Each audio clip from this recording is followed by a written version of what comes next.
Hey guys, what's going on? Steven back again, and I'm back with another 40k video that you guys suggested after I uploaded my reaction video to that Death Korps animation video. Now, you guys are going to have to tell me how you want me to do these videos, because you know I have been working on the Emperor's text-to-speech videos, and then you guys have been suggesting all these other videos.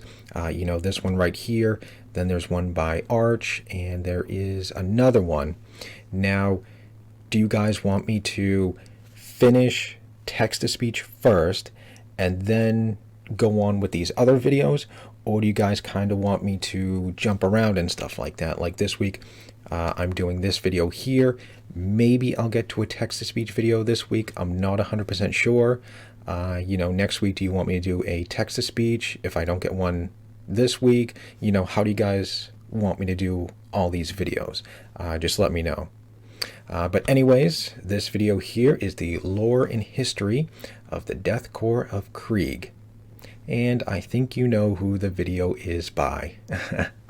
You know, go over there, watch his video first, subscribe to him, and then if you want, come back here and check out my video. All right, here we go. Hot off the heels of our video on the Cadian shock troops, I'd like to continue our romp through some of the various famous regiments of the Imperial Guard. One of the standout factions, or at least just another one of my favorites, are the Death Korps of Krieg. To my extreme disappointment, the Death Korps of Krieg aren't even mentioned anywhere in the 8th edition Astra Militarum army book. In fact, the only way to even get some of these models is through Forge World. So hopefully this video will shed some light on an older regiment, but an awesome one nonetheless. They have a very brutal history that's born from nuclear war and civil war, spanning centuries, that spawned one of the most balls-out insane and durable Imperial Guard regiments in the Imperium. So let's dive in on the history of a regiment that 8th edition forgot, but a lot of us fondly remember, the Death Korps of Krieg. Our tale begins in the Segmentum Tempestus, the galactic south of the Imperium. This segmentum is home to a grip of already famous locations such as Talarn, Baka, and one planet no one has ever heard of, Necromunda. Now, amongst the star-studded cast of planets is the Hive World of Krieg, a sprawling world that acted as a major trade and manufacturing hub throughout the sector. Now, this is a direct juxtaposition to the current barren, irradiated wasteland of Fallout. I mean, modern-day Krieg. Although Krieg was a center of commerce, it hid a dark secret in its ruling caste, the Council of Autocrats. This oligarchy was filled with corrupt and decadent individuals that fell further and further from the Emperor's grace, the richer they became. I like to compare it sort of to an insular ruling caste of a pre-World War I ruling family. Or at least the Habsburgs come to mind. So imagine a corrupt ruling family, all with Habsburg jaws and harems throughout the finer parts of Krieg's hive cities. And as the autocrats grew in power, so did their paranoia, believing the Administratum or Departmentum Munitorum would try to supplant their power or quote-unquote their homeworld. And this was a farce, as all worlds of the Imperium belonged to the Emperor by imperial decree. You can hint my sarcasm on that. But the results were a massive fortifications being erected through the hive cities and private armies that were supplied directly from the autocrats outside of the Munitorum or Imperial Tithe's reach. But let me take a brief second to segue into what the Imperial Tithe is, as it is important to the overall narrative of this regiment and a lot of the other regiments that we're going to talk about. So the Tithe, or as it's also known as Terra's Due or the Grand Harvest, is essentially the tax that every planet must pay back to the Adeptus Terra. This tithe ensures that the Imperium can continue to function across all the many sectors and segmentums of the galaxy. Okay, so you got to pay taxes. It all really comes down to the type and size of each world. So no tithe is ultimately the same. Krieg at the time probably had to provide some manufacturing elements and then soldiers per their tithe. Worlds like agri-worlds provide food and other agricultural goods, you know, so on and so forth. So your tithe is whatever dictated planet by specializes your in, but every world must also provide Imperial Guard regiments to fuel the Imperial war machine. These tithes are broken into 16 different grades, with 3 tiers existing in each grade. Exactis Extremis being the largest tithe grade, and Solutio Tertius being the lowest. Well, To be fair, Aptus Nun is the lowest, but that is 0 tithe as a result of an exterminatus. So, not much to give, but tears and dust, and at that point, we all know the Emperor has that in great supply. So, back on track here. With the autocrats looking to dodge tithes and ignore the demand of the Adeptus Terra as a whole, Krieg went to make some independent moves of its own. The High Autocrat and chairman of the Council of Autocrats, the guy who was essentially the planetary governor, declared Krieg's independence from the Imperium, as well as issuing martial law across the entire planet. Oh, wow. Going a step further and denouncing the Emperor directly or entirely. And this caused an immediate rift and fracturing of the people. A full half committed to the heretical, rebellious ways of the autocrats, and the other committed to the Emperor. And a civil war broke out, resulting in the autocrats' private armies sweeping through any loyalist elements, with the exception of Hive Ferrograd, the last remaining loyalist faction on the planet under Colonel Yurton, the man who would go on to lead the resistance against the rebellion. Look at that city. He wasn't a Jedi. At the onset of the Civil War, Yurton issued a military coup, removing the autocrats of High Ferrograd and creating a beacon for all those still loyal to the Imperium and the Emperor. The problem was that the majority of the planet had already been taken over by the rebels. Cut off from the rest of the Imperium, Ferrograd was besieged. Requesting aid from the Segmentum Command, Yurton was told that no aid would be coming in the near future and that his orders were to resist and punish the heretics, no matter the cost. And this is a very atypical Imperial answer, especially as it concerns Sorry, you're on your own. Deal with it yourself. In a non-strategic location. You have to understand, the Imperium is massive, and planets fall to a planetary governor's corruption almost daily. The typical response is to leave the planet be until the lack of resources weaken the planet, that an Imperial fleet can be mustered when it's most convenient. It seems the overall tactic is to handle a multitude of planets at once versus jumping on each sedition as it happens. Unless, of course, the ruinous powers are involved. Then the Adeptus Hereticus is up that planet's ass with a flamethrower and the good word of the Emperor. Colonel Yurton saw the odds were stacked against him, so he went for a trump card. Utilizing his connections with the Adeptus Mechanicus, Yurton accessed an ancient and deadly weapon hidden deep within Hive Ferrograd. Biding his time and taking the proper precautions, Yurton waited to unleash his trump card on Krieg. On the day of the Feast of the Emperor's Ascension, Colonel Yurton bombed the entirety of Hive World Krieg with atomic ballistic missiles, which, in all honesty, doesn't really seem very ancient. But most of the rebellious hubs were covered in nuclear hellfire as the planet was blanketed with radiation, resulting in a nuclear winter as the sun was blocked out from the massive fallout eating the planet's surface. Oh, wow. This act went on to be known as the Purging, and while drastic, the Loyalists had been prepared. Creating a vast network of bunkers and subterranean systems underneath the planet, the rebels, on the other hand, died in the billions to the atomic blasts that riddled the planet. The Civil War continued for many years, and the Administratum had now looked on the world as a lost cause. All means of infrastructure had been completely annihilated, especially after that, while the crust was entirely irradiated, marking the planet as a man-made death. You're doing something like this, generations and that's of really loyalists jeopardizing and rebels fought on throughout the radiation-soaked waste. Everything, those loyalist soldiers, everything that they can provide and stuff like that, Generations lived nuked and died under these conditions. For years upon years, okay, we have to step in now. Fought one another. Sometimes in deadly you're killing stalemates, off all of our men that we could be using, and our a tradition of death in the supplies Emperor's name and everything else that you guys provide for us. You know what I mean? Knowing the harshest of conditions imaginable and fighting solely to return the planet to the Emperor's light. For 500 long, grueling years, the planet was locked in its civil war until it was finally returned to the Imperial fold in the year 949 in the 40th millennium by the victory of the Loyalist forces. Of course. But they got the Emperor there was on their little side. fanfare for a death world rejoining the Imperium.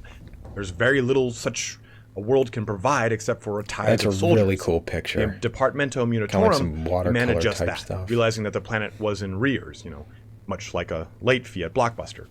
Krieg responded by sending not just a single regiment, but 20 full, trained, equipped, and disciplined regiments back to the Munitorum.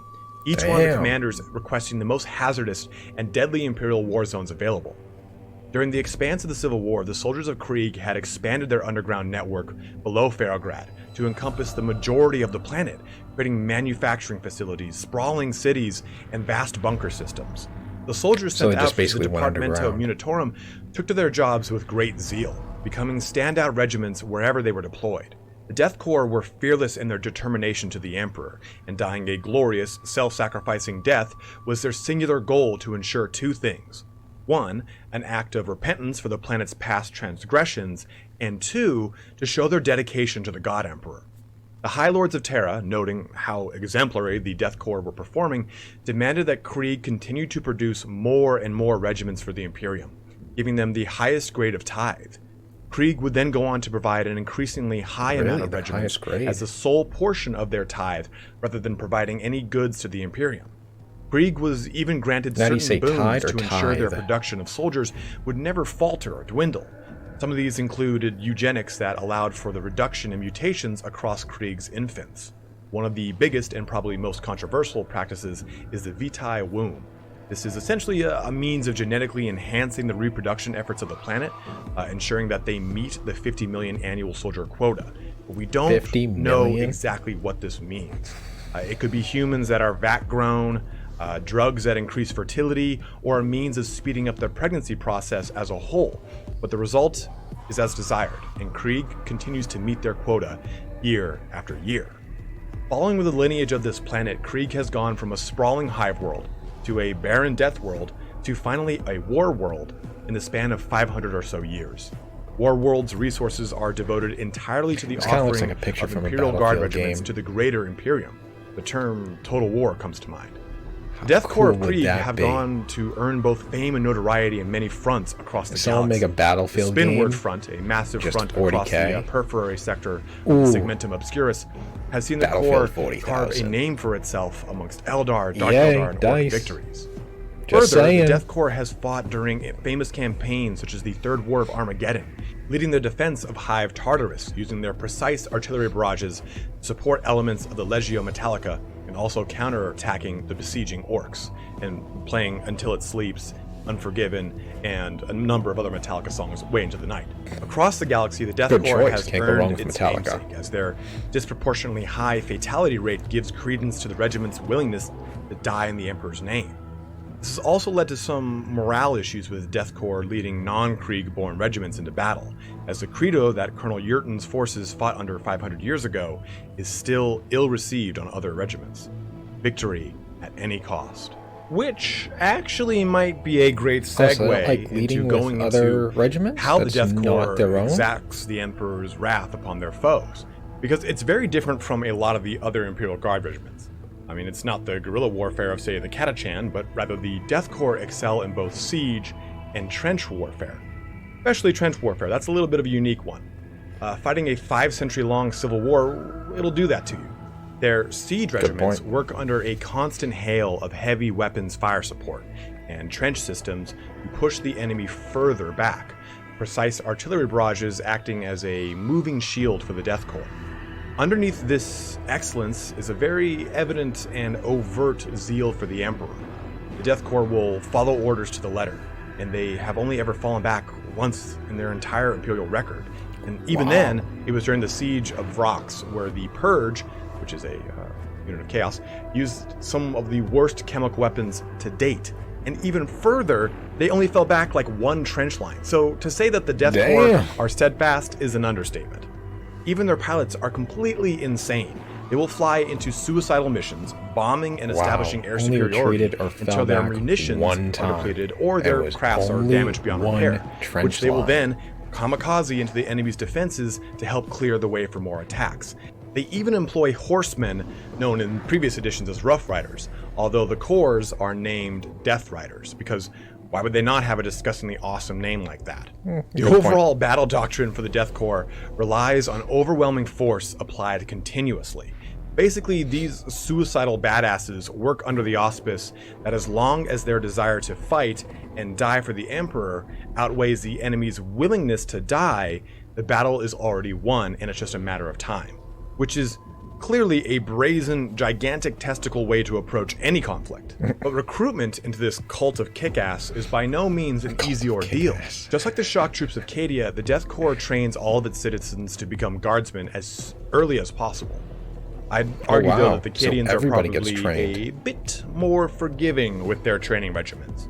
The Death Korps are taught to obey orders no matter the cost, to be forthright in the face of fear, and to undergo some of the harshest conditions imaginable for any guardsman.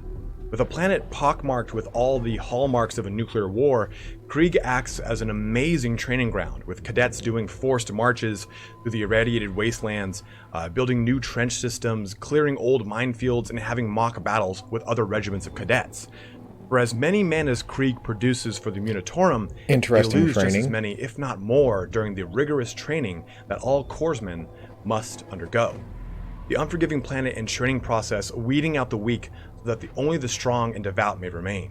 Even before being promoted to a line soldier from cadet, each member of the Death Korps is granted the panoply of their regiment. And it's easy to make the mistake between the Steel Legion and the Death Korps of Krieg at first glance. They both have rebreathers and large coats. But the Death Korps tends to have darker coats, varying shades of deep gray, browns, blacks, stuff like that. While the Legion favors brighter colors, as befits the brighter landscape of Armageddon, where the Steel Legion calls home. In addition, the Death Korps often fashions their rebreather masks into grimacing skulls, and other means of striking fear into the enemies of the Emperor. If we're going on purely semantics, Steel Legion has more of a World War II vibe, World War II German vibe to be exact, while the Death Korps borrows heavily from World War I German and French influences, such as the armor that typically adorns their shoulders. Yeah, I can see that. Namely, of course, the Death Korps, I think it's called Stahlhelm style of World War I helmet versus the Steel Legion World War II style of German helmet. And I might be off in the naming mechanic of that helmet style, so feel free to correct me in the comments below. But this all leads to an extremely uniform regiment, no pun intended. For the most part, the Death Korps doesn't believe in any sort of ostentatious display of organization across the regiment. In fact, the organization is very standard for an Imperial Guard regiment, with the only display of rank coming from simple change of ornamentation upon helmets or a C on a shoulder pad to denote someone is a member of the command squad. Medals, regal aquilas, or any kind of display of merit is pretty much just seen as superfluous. Everyone fights in the front, from the command elements to the base line infantry. The bottom one down there. There's no real kind of rear echelon. I don't know why I'm pointing at my screen. This one right down here. As such, there are very little actual distinct characteristics of the regiment that break from the standard organization, like I was saying. Sergeants are renamed Watchmasters, and are actually a bit more veteran than the standard sergeant that you would see in any other Imperial Guard regiment, as any Watchmaster is a former member of the elite heavy infantry unit, the Death Korps Grenadiers. After serving as a member of the Grenadiers, the individual rejoins the line infantry as a Watchmaster. But with a 80% fatality rate in the Grenadier squads, you can imagine that this makes for some very grizzled and capable leaders. Yeah, that's true. One of the only other separations from the standard regimental organization is the use of what the Corps calls quartermasters. And these guys don't organize like MacBook Pros or anything like that. This is pretty intense. Born from the time of the Civil War, quartermasters would go about the battlefield and salvage any equipment that they could. Ultimately, the rule was if you could not personally walk yourself back to a medical station, or if your environmental suit was compromised, you were already dead. The quartermaster would then issue you the Emperor's Peace, executing the wounded.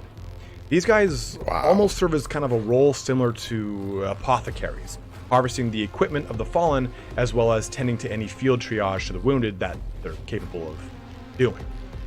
Lastly, the commissars of the Death Korps are actually used very differently from what we have come to expect from other regiments. Rather than acting as a tool of maintaining leadership and shooting anyone that would retreat, the commissars help to add to the religious fervor of the Death Korps, but also restraining them so that they do not prematurely charge or expose themselves. Not like illicitly, like from their position. These are the only elements of the Death Korps that do not actually hail from Krieg itself. So they mainly act as tactical advisors to discuss bigger picture tactical movements or talking between regimental command. It's a far more passive role for the commissar than we typically see in other Imperial Guard regiments. But Right, that really usually if sums they up the retreat, things you know, that they're make the Death Corps of Krieg gunned down. But different that's pretty, from an that's pretty organizational cool that, standpoint. But no matter they're how you different cut and it, stuff like the Death that. Corps is a regiment entirely in a league of its own. As we go through these regiments, you'll find that each one of them specializes so heavily in one direction that it's a definite kind of duh moment when it comes to being a regiment of any type of renown. The Death Corps, though, have a very well-rounded, overwhelming zeal for the Emperor that has even earned them the respective foes like the Orcs and Necrons for their implacable and tenacious approach to warfare. As I mentioned earlier, the grinding wheel of 8th edition moving ever onward, there is a fear that this regiment might be left in the dust of Forge World, only getting model and rules updates sparingly. And I'm glad you could join me on this journey through the long history of Krieg and the record of excellence that the Death Corps operates under, before the prospect of them fading into obscurity becomes a reality. Now, I have no idea if they actually will, but I'd be lying if I said it wasn't a possibility. The Death Corps doesn't have a victorious and epic shout like Cadia stands, but for those that call Krieg home, there is no need for such a flourish. Service and death to the Emperor is all that matters. Thanks so much for joining me here today, guys. If you have any questions or requests for the next video on the Imperial Regiment. Okay, so there we go. There is the lore and history of the Death Corps of Krieg. That was very interesting. That was really cool. I mean, they do look badass and everything. But yeah, learning about can't even speak. Learning about that coup and everything like that, and then I forgot his name, but setting off all those nuclear bombs and everything all over the planet and stuff like that, and then the Civil War, and you know, it's where they learn tunneling and trench warfare and all that stuff, and yeah, damn, that's pretty interesting about the commissars. You know, that they're, you know, not like your typical commissars. Oh, you took a step back? Not anymore. You know, that they're there, you know, hey, don't charge just yet, you know, wait till they get, you know, closer or something like that, or, you know, more an advisor role, or more, what do you say, more spiritual role or something along those lines. Can I go back to it? Tool of maintaining leadership and shooting anyone that would retreat, the commissars help to add to the religious fervor of the Death Corps, but also restraining them so that they do not prematurely charge or expose themselves. Not like illicitly, like I mean like from their position. These are the only elements of the Death Corps that... But yeah, that is actually very, you know, very interesting that their commissars have a much different role from other commissars. You know, like I said, you know, if you took a step back, you know, just like what in World War II, you know, no retreat, not one step back, or they'll just gun you down. You know, at least it's pretty cool that these guys have, or at least these commissars are very different and strategic and stuff like that. But yeah, it's kind of a shame about their models and everything like that. Let's Forge World.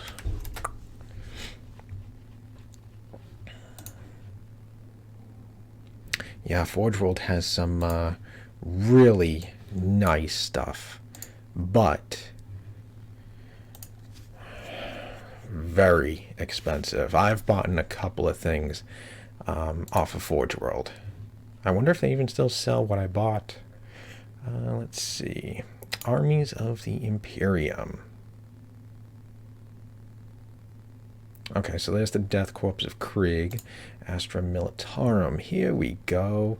I did buy a super heavy tank.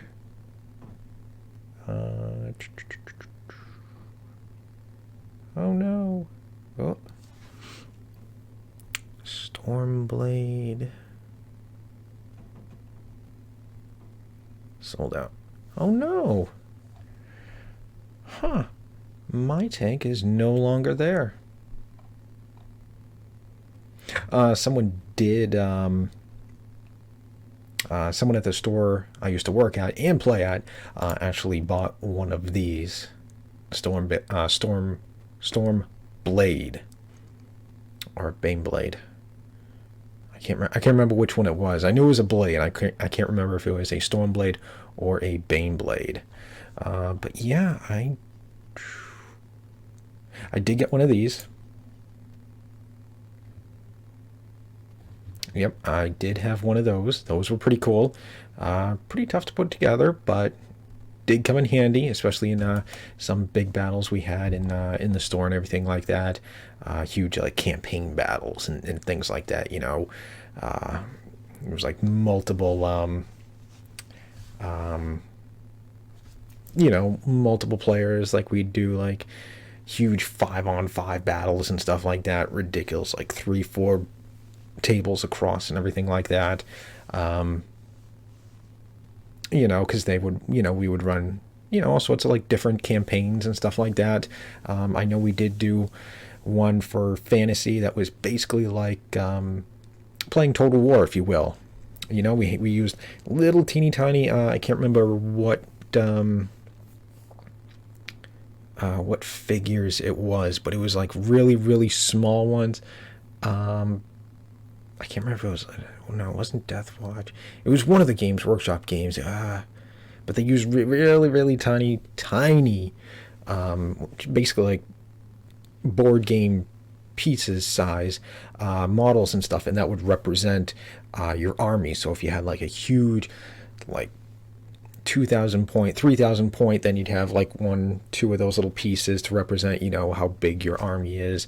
If you had like one, maybe it'd be like 1,000 or something like that, and you would move them all along this entire board that was built. And it was all sorts of different terrain, and every player had like their own capital city and stuff like that all over the board. Small little like checkpoints and stuff like that that you could go over, and sieges and stuff like that. If I went and attacked so and so's capital and he was up against a mountain, he would have like a different type of advantage. Like maybe I could only deploy on 3 sides because the 4th side would be mountains and I can't get back there, type of thing.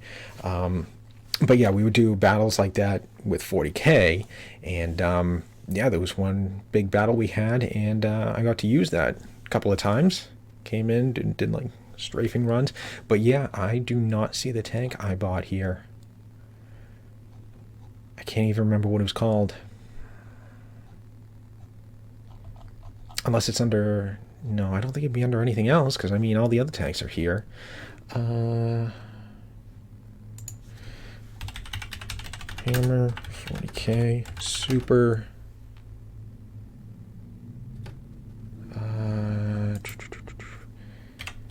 super heavy tanks. I wonder if anything pops up.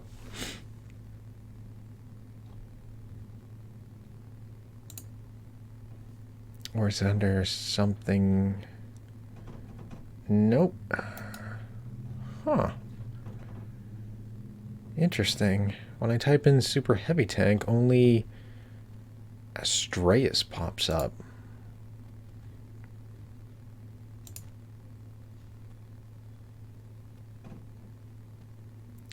Here we go. Okay. Let's check the Lexicanum. Baneblade. No, someone had... Okay, so someone did have a Baneblade.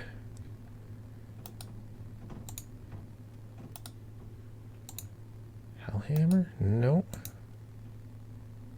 There it is. Okay. Notable... What was it called? Oh, Jesus, can't even spell.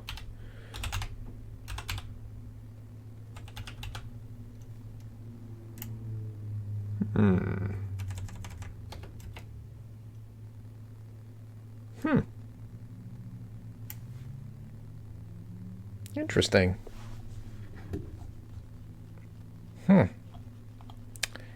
Yeah.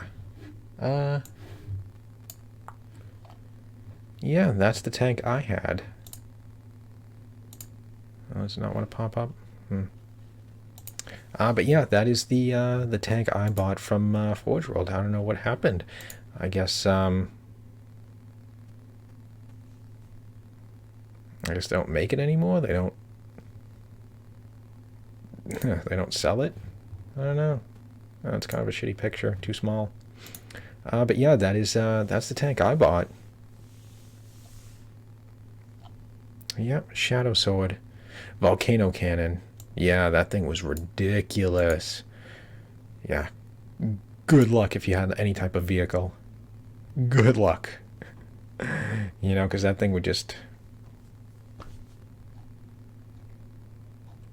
That thing would just wipe anything out. Land Raider? Oh, that's cute. Not anymore. Uh, but yeah, that's... Yeah, too bad it doesn't say what happened. I guess they just stopped... I guess they just stopped making it. That's kind of too bad. Unless there's like a new variant or something like that. Oh. Notable armored regiments. The 1st Krieg Armored Regiment. Regiments known to contain shadow swords. Ooh. So there we go. But yeah, that is one of the tanks, or I should say the tank, I bought from Forge World. But yeah, looks like they no longer sell it. So I don't know if there's like a different variant or something like that. You know, maybe something like this. I mean, because mine was a Tank Hunter. That says Tank Hunter, so maybe it was that. I don't know. Ooh, or maybe something like this. No, it looks like a flamer. That looks like an artillery piece. Artillery. Siege tank. No. Imperial quad launcher. That thing looks kind of cool. Oh, maybe it's... Nope. I don't know what could have replaced it.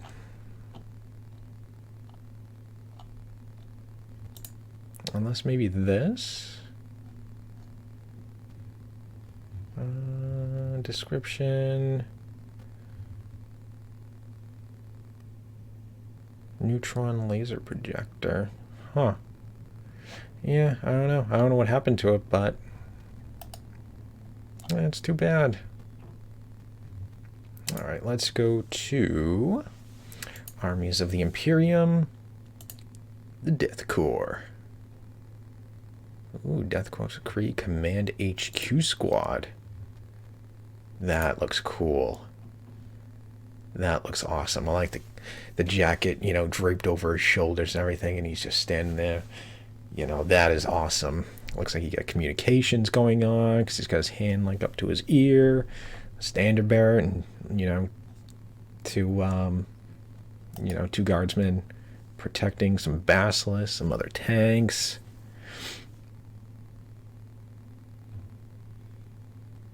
That is awesome too. He would be fantastic in a tank. Actually, that's probably what he goes to anyways. But yeah, that'd be awesome to have one of those guys standing right there in your tank, kind of like a General Patton type of thing. Oh, I like their heavy weapons teams. Those are pretty cool looking. Look at that. He's feeding the bullets and everything like that. That's pretty cool. Yeah, the Death Riders. Mole Launcher. Earth Shaker Carriage Battery. Holy shit. Wow. Carriage Battery Medusa. Detachment Squads. Oof. Yeah. Oof. 375. Wow. Yeah, not cheap. But you are paying for some amazing quality stuff, though. Wow. Sold out, sold out, sold out, sold out. Oof. Wow. Heavy Flamer Fire Team. That's pretty cool. Artillery Crew. Mortar Team. Autocannon. That's pretty neat. Look at that. Oh, I'm dropping the mortar right in there. That's really cool. But yeah, like I said, Forge World makes some amazing stuff. Just very expensive. Yep, very expensive. That's why only a couple of things were ever bought in, by some of the people who came to the store. I think we had my heavy tank. Someone else had a Baneblade. Yeah, it was a Baneblade. Let's see, someone also bought, a different person did buy an Eldar Titan. We did see one of those around. What else? What else? I know another person bought an Imperium Titan. I can't remember which one. And I think that was it. Oh no, someone did buy the someone did buy, yeah, the Bio Titan. Yep, so we did see one of those. That thing was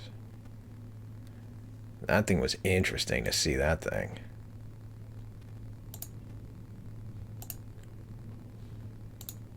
Yeah, just for scale, that thing is ridiculous in size. But yeah, that was pretty much it for Forge World stuff. You know, unfortunately, not many people you know, had Forge World items. Then again, you know, even trying to field them and stuff like that, very difficult because you know, don't forget, a lot of points, a lot of points. So you're gonna be playing big games. Oh no, someone had a Necron pylon too.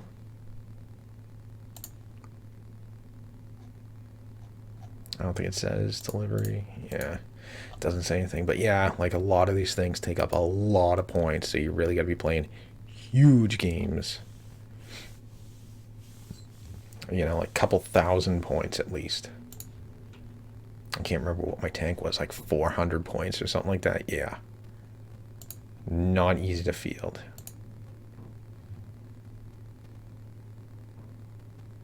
Ooh, look at that. Prince of the Ruined Storm. Nurgle Demon Prince and Herald. Khorne Demon Prince and Herald. Ooh. That looks cool. He looks awesome. Papa Nurgle. Wow, even the Bloodthirster still looks the same. Oh yeah, someone had one of those too. Okay, so we did have quite a bit of Forge World stuff. Yeah, someone bought that. It was pretty cool. They got to use it in 40k and fantasy as well, so... But yeah, the demons look awesome. And let's see, Imperial stuff, Titans, heads, Death Guard, World Eaters. Those look pretty cool. That looks dope. I actually kind of like these helmets. I kind of like all of them. Night Lords, ooh. Oh, that looks sick. Look at this one here with the skull. Man, Iron Warriors. Okay. Okay, I kind of like those, I don't know, those face shields, if you will. Whatever you want to call them. What do we got? Alpha Legion. Not too bad. Death Guard looks cool. World Eaters look cool. Emperor's Children. Okay. I'm digging that. Sons of Horus. Kind of get like a Howling Banshee vibe. You know, especially with the, whatever you want to call it, this part, you know, up at the top here with the hair. You know, so it's kind of got a Howling Banshee vibe. World Bearers. Ooh, Thousand Suns. Demon Engine of Khorne.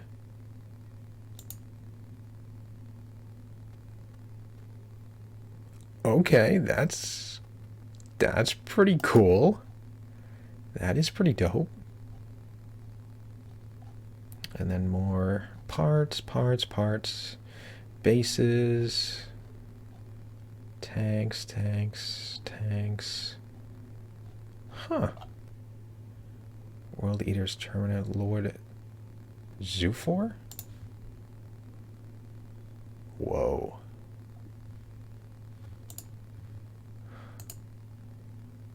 Wow. I like that helmet. All right, there we go. Wow. Yeah, so they got some really, really nice stuff. All right, well, there we go. I'm definitely rambling on here. I could sit here all day looking at Forge World and you know, back on like the Games Workshop page and everything like that, and just going through and looking at everything, you know. But this video would probably be like, you know, 3 hours long or something ridiculous. So yeah, I should probably call it here. Oh, Dark Angels, my first chapter. Praetors. Yeah, Dark Angels, my first chapter.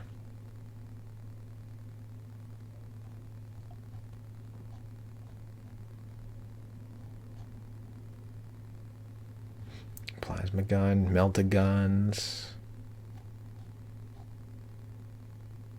power axes. Ooh, sold out, sold out.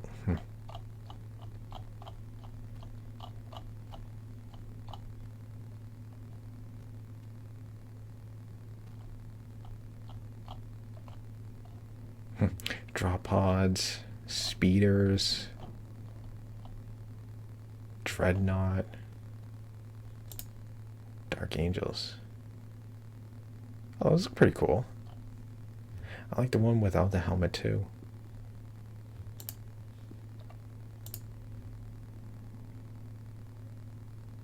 Yeah, those look awesome.